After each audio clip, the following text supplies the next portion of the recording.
Здравствуйте! Клочковская сельская библиотека представляет видео к Международному дню действий против ядерных испытаний. Каждый год 29 августа по инициативе Казахстана в ООН отмечают Международный день действий против ядерных испытаний. 72 года назад испытали первую бомбу на Семипалатинском полигоне. Москва-400, Семипалатинск-21, Конечная, Курчатов.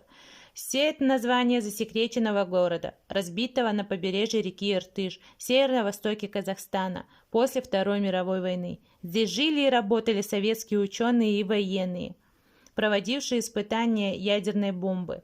За 40 лет на территории произвели 456 взрывов, а первый ядерный гриб поднялся над полигоном близ Семипалатинска ровно 72 года назад, 29 августа 1949 года. Тогда мало кто осознавал, какую опасность ядерный взрыв представляет для всего живого.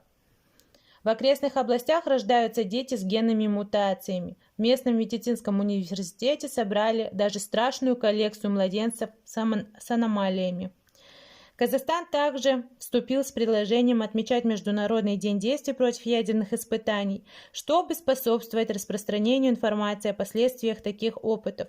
29 августа – это не только день первого испытания на Семипалатинском полигоне.